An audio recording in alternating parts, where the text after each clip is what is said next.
back to Houston Life. Summer is the perfect time to get outside with the family and friends and fire up the grill. But when you've got a crowd to feed, a little bit of planning can go a long way. Here with tips on how to make it easy is Joe Steinacher, executive chef of 3 Catering. Now, Joe, many people think of the medical center as, you know, the health professionals, but where does 3 Catering come into play? Absolutely. So we are the hospitality arm of the Texas Medical Center. So, I mean, they're always having large symposiums, conferences, research development meetings, things like that. And so we're there to help be a part of that. Talk about feeding a lot of people, the medical center, right? How do you Correct. even start when you're planning to feed groups of that kind of size? It all comes down to preparation and mathematics and logistics, right? So, but also what's the style of service? What's the style of event? Is it an all-day conference, or is it maybe a reception where we might be a little more, I would call it part of it, right? Where the food is part of the celebratory experience. And so I feel like for something like this, you know, we're talking about like hanging out with your family, your friends, you're at home. And so this is gonna be a little more casual, a little more straightforward, but something that's very delicious for anyone to do it. I'm gonna tell you that I have 9 nephews and nieces, so my family is probably a little larger than some. So this is gonna be great. We love the easy grilling tips because when people go outside, they wanna do something easy and simple that they can do in their very own backyard, right? And it's efficient because you're gonna, obviously this is a gas grill, but if you have a charcoal grill and you're taking the time to light the fire and everything, you want to make the most of those briquettes. So this, you can kind of get a little bit of the grill in all of your courses here. We're going to grill tri-tip, we're going to do some squash, and we also have some grilled peaches for dessert. Oddly enough, we are going to start with the grilled peaches. So what we're going to do, we're going to grill these. We're going to get a little color on them, a little char, so a little bit of oil and salt.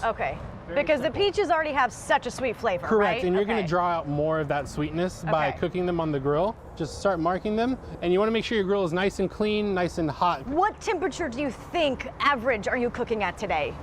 I would say for these peaches, you want to cook them at least a 400-degree grill minimum. All right, so we've got the peaches on the grill. Those are going to cook for about how long? 3 minutes per side. You want to let them cook long enough so they don't stick on you, so they'll release. And once they get charred, we're actually going to put them back in this bowl, a sprinkle of sugar, and we're going to cover it. And then afterwards, they create their own little syrup, and they're going to be nice and macerated. Ooh. All right, so as these peaches are cooking, are we going to start on the tri-tip? Correct. So from here, we have a cleaned up tri-tip. We're going to hit this also with a little bit of oil. This is going to help the rub a bit here. So we have a coffee rub here. Ground coffee, a little salt, brown sugar, some spices. I believe the recipe. Coffee rub. Absolutely. All right, now he's speaking my language. Okay. And then I see that you've got a couple other ingredients lined up. What are we working with today? So this is going to be for our charred scallion chimichurri. We char these scallions on the grill as well. They get nice and blackened, and then you mix them with parsley, olive oil, garlic, lemon juice, red wine vinegar. And we'll just throw this guy on the grill. And we're going to start it on a little higher heat. And after we get good color, we're going to kind of keep flipping it to help color build up on each side. And then we're going to move it over to a slower heat. And we're going to finish that, take it to about 120 degrees. That sounds good. Do I want to touch on 3 Catering sustainability and composting? Because you're doing some great things that are really helping our environment as well, right? Yeah, we just started a composting program. So when we go and we trim up the zucchinis and all your food waste can actually get composted, turned back into fertilizer. And on TMC campus, we actually have some native gardens. Those plants need food too. And so we found a way to even feed the plants on TMC campus. It doesn't surprise me that you guys at TMC found the way to do that. Now what are we on to? So let's see, now we need to cook some squash and zucchini. You know, all the different types of summer squash are great. They're really versatile. So, I mean, you can grill them and they don't really take much time at all. Zucchini and the squash, you've cut them in what, quarters? You can either go quarters, or these are actually 6s. Now that those peaches have a little bit of color on them, I'm gonna go ahead and evacuate them to this bowl here. And with that, I'm gonna sprinkle in some sugar here.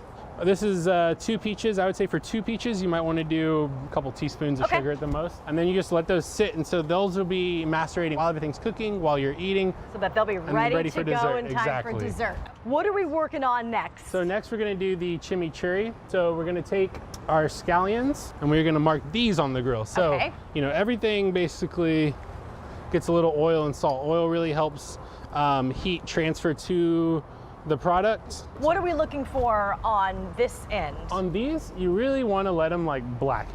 You really want, blackened. yeah, you want them nice and charred on the outside. Okay. From start to finish, we really haven't been cooking for that long. So if you're cooking for a lot of people who are very hungry, you'll need like maybe an hour to start. Yeah, I would say give yourself at least an hour and a half for the tri-tip. Okay. Because worst case scenario, you rest it. If you're still not ready to eat yet, you can always flash it in the oven. So it's all about kind of being ready so that way whenever people it's time to sit down and eat and you're ready to entertain, all the work's done.